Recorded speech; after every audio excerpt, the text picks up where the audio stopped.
Okay, good morning mga ka-breeding. Ito si Rodolfo Bona ng Bona Game Farm. Kasama ko ngayon ang ating bloodline preservator na si Honorable Peter Uy.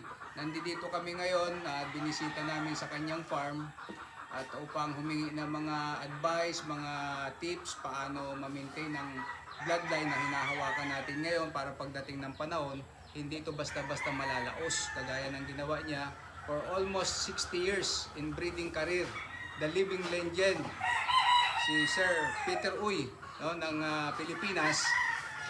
Simple lang naman, hihingi tayo ng mga tips sa kanya, paano niya na-maintain itong kanyang career sa breeding. Sir Peter, bigyan naman natin yung mga neophyte breeder para hindi sila maligaw sa kanilang ginagawa na pagbe-breeding ngayon para tumagal ang kanilang hawak na linyada. Ano ba yung mga pieces of advice at mga sikreto na pwede natin ibigay sa kanila? Maintain natin yung mga lumang linya na ahawak natin. Huwag ka tayo basta kukuha ng mga cross-up na manok. Katulad ko, mga puro, ibigay natin yung mga puro. Kung yung mga cross-up, hindi ka tatagal eh. Mawawala ka agad eh. Minsan tumatakbo na. Pwede na itong ginawa natin. Kaya lang, medyo matagal ng konti. Preserve lang. So yung mga linyada natin dito, Sir Peter, kahit na ito ay brother and sister mating, back to mama, back to papa, ginagawa ninyo ito para mas mapabilis natin yung pag-maintain ng mga linyada. Siyempre ka lang gawin mo yan. Kasi minsan matanda ng broodcock eh. Hindi parang gagawin mo, hindi brother sister mo para immediately puro kagad. Oo. Yung mga bata, pwede mong gawin 3, 4, 7, 8. Ay, pero minsan cross tayo sa laban, gusto natin manalo. Eh di ang tatagal na, tatanda. Ay pag biglang nalaman 2, 3-year-old na, 4-year-old. Para mabilis ma-present, brother sister para ano kagad. Ngayon, kung may nakita kang brother sister, katulad namin ha, pag brother sister namin na may tumatakbo, tapon ha. Oo. Palit lang ang linya, ganun kami. Yun ang ginagawa namin. So ganun ka safety ang ginagawa sa breeding ng ating iniidolo.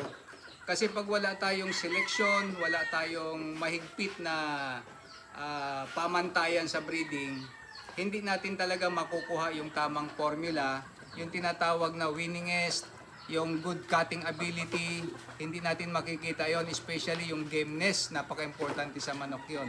Yung ginagawa kong brother sister mating preserve ng wala pa naman tumatakbo eh.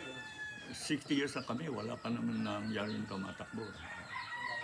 Kasi minsan pag na-breed mo, tumanda na, cross ng cross tayo, 3, 4, 7, 8. Paano ngayon? Madali tumanda ang manok. 2 taon, 3 taon, tanda na. Brother sister natin, para immediately merong batang ma-preserve agad. Ganun lang gagawin natin. So yan yung sinusundan natin sa breeding ngayon sa Bona Game Farm. Dito kasi hindi ka na mag-eksperimento. Gamitin natin yung experience ng mga nakakatanda sa atin sa breeding kasi iyan ay sinubok na ng panahon. Kaya sa mga kagaya ko na nag-uumpisa, para hindi tayo maligaw, siguro sundan natin yung mga experience ng mga kagaya ni Sir Peter Uy kasi ito ay talagang pinagtibay na ng panahon at hindi basta-basta ang mga linyada niya na nandito sa kanyang farm. No? Mga signature proven bloodlines na nagmula pa sa mga prestigious breeder sa Amerika. Yung mga American breeder na may edad, lahat halos 100% patay na. Hindi lang 90%, 100% halos patay na. Yung matatanda na magaling. Halos 100% wala na.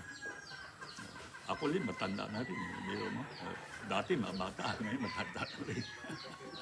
So ayan, maraming salamat sa mga advice sa atin. At pinaigsi natin yung kanyang experience, pinaigsi natin, nalaman natin sa isang iglap lang. At ito ay pwede natin maging pundasyon sa karir natin, sa passion natin sa pagpapalahi. Kaya minsan muli, ito si Rodolfo Bona Jr. ng Bona Game Farm, inyong bloodline preservator, at ang ating iniidolo na si Honorable Peter Uy, the master breeder ng Pilipinas. Buti nga dito, shortcut ito.